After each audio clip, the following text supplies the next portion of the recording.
Let's walk through fractures of specific sites, from the clavicle all the way down through the femur, tibia, ribs, spine, and finally into our nursing care priorities. I want you to listen for the patterns: mechanism of injury, how the patient shows up, medical management, and the nursing focus. Clavicle. Now, clavicle fractures, these are common. They usually come from a fall or a direct blow to the shoulder. Remember, the clavicle holds that shoulder in position, so when it breaks, the patient naturally slumps and guards the arm. Most fractures occur in the middle third of the clavicle, and they heal in about 6 to 12 weeks.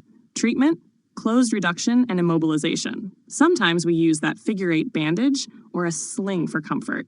As the nurse, your job is to watch circulation and nerve function in the arm and compare both sides. Humeral neck and humeral shaft. Now let's move down to the humerus. Fractures of the proximal humeral neck usually happen when somebody falls on an outstretched hand. Most often in older women, osteoporosis is a big risk factor. They'll come in with pain, holding that arm limp. These are often impacted fractures that heal fast, but stiffness is a problem. Pendulum or circumduction exercises should start early to prevent a frozen shoulder. If displaced, surgery may be needed. Now, midshaft humeral fractures usually come from direct trauma, sometimes a twisting motion. These hurt, swell, and shorten the arm. The big risk here? Radial nerve injury. Always check for wrist drop. Many of these can be treated non-surgically with functional bracing, but displaced or open fractures may need ORIF or even an external fixator. Elbow, radius, ulna, and wrist elbow fractures, especially supracondylar fractures, are dangerous because of brachial artery injury. If you hear Volkmann's ischemic contracture, think acute compartment syndrome at the elbow. The hand gets that claw-like deformity. Nurses must monitor neurovascular status constantly. Pain, pallor, paresthesia, pulselessness, paralysis. Proximal radial fractures come from falls on an outstretched hand. Pain, swelling, limited motion. Non-displaced? Sling. Displaced, usually surgery. Fractures of the radius and ulna shafts are especially important because you need pronation and supination. Closed reduction with casting works if they're non-displaced, but ORIF is common if displaced. Always check neurovascular status before and after casting. Now, Colles fracture of the wrist, classic fall on an outstretched hand. You'll see the dinner fork deformity. Initial treatment is splinting with a sugar tongue splint, then casting. ORIF may be needed if it's comminuted. Your job? Pain control, neurovascular checks, finger exercises, and making sure they use the shoulder so it doesn't stiffen up. Hand fractures, phalanges and metacarpals. Boxer's fracture is the most common from punching a hard surface. Non-displaced fractures can be buddy taped or splinted. Displaced may need pins or ORIF. Watch swelling and always assess sensation and function. Encourage functional use of the hand as much as possible during healing. Pelvis. Pelvic fractures can be stable or unstable. Stable ones, like a single pubic ramus fracture, are managed with rest, analgesics, early mobilization, and prevention of complications like constipation and DVT. Coccyx fractures hurt with sitting and defecating. We use donut cushions, sitz baths, stool softeners. Unstable pelvic fractures are serious trauma injuries. Think high-energy car crashes or falls. These can cause massive hemorrhage. Mortality is high. Immediate stabilization with a pelvic binder or external fixation is often needed. Always assess for vascular, bladder, urethral, or bowel injuries. Acetabular fractures are another big one. That's when the femur drives into the hip socket, usually from a dashboard injury. Stable ones may be treated conservatively, but displaced acetabular fractures often need surgery. Long-term risks include arthritis and a vascular necrosis. Hip fractures. Now, hip fractures. These are extremely common in older adults, over 300,000 cases a year. Most come from falls. Women are especially at risk because of osteoporosis. Risk factors include weak quadriceps, poor balance, medications that cause dizziness, and slowed reflexes.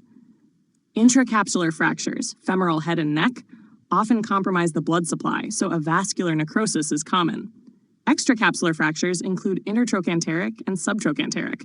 The patient usually presents with pain, limited ROM, and the classic externally rotated shortened leg. Intracapsular fractures may not be as obvious if they're impacted, but they still hurt. Surgery is almost always indicated.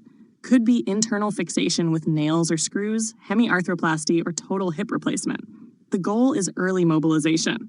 Pre-op, you stabilize and manage pain. Post-op, your nursing priorities are pain management, neurovascular checks, preventing DVT, pulmonary hygiene, and preventing pressure injuries. Remember, turn to the uninjured side, pillow between the legs to keep that hip abducted, and encourage the use of the trapeze. Femoral shaft. Femoral shaft fractures usually happen in younger patients from major trauma like car crashes. They bleed a lot, up to 2 liters into the thigh. These are often stabilized with skeletal traction initially, then intramedullary nailing.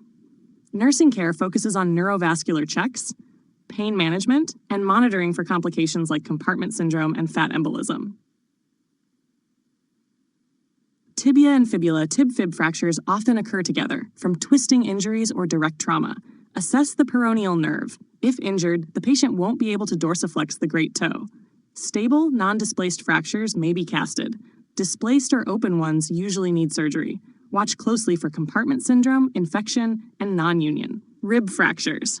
Rib fractures are common with blunt chest trauma. The big problem isn't the fracture itself, it's the patient's reluctance to breathe deeply because of pain, which leads to atelectasis and pneumonia. Nursing management is all about pain control, splinting with a pillow, incentive spirometer, and monitoring for complications like pneumothorax or hemothorax. Avoid rib binders. They restrict breathing. Thoracolumbar spine fractures. These are common at T12 to L2, often from trauma or osteoporosis. Stable fractures are managed conservatively with bracing and rest. Unstable fractures, especially with cord involvement, may require surgical fixation and fusion. Nursing management includes spinal precautions, pain control, and teaching body mechanics and back strengthening once healed. Nursing care plan for hip fracture. Now, let's tie this together with our nursing care plan for the older adult with a hip fracture. Pain. Assess regularly, use analgesics preemptively, support the extremity, position for comfort, and advocate for pain control. The goal is tolerable pain that allows rehab participation. Mobility, neutral positioning, trochanter roll, pillow between legs, isometric exercises, and progressive ambulation with PT. Infection risk, aseptic dressing changes, wound checks, monitoring for drainage, and perioperative antibiotics. Urination.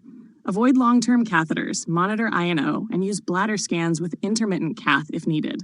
Stress and coping. Encourage verbalization, involve family and social support, explain routines, and help the patient feel some control. Confusion risk. Reorient, minimize staff changes, use sensory aids, and keep the environment safe and consistent. Collaborative complications. Watch for hemorrhage, pulmonary issues, neurovascular dysfunction, VTE, and skin breakdown. Always remember, your job as the nurse is early recognition, consistent monitoring, and teaching the patient and family what to expect.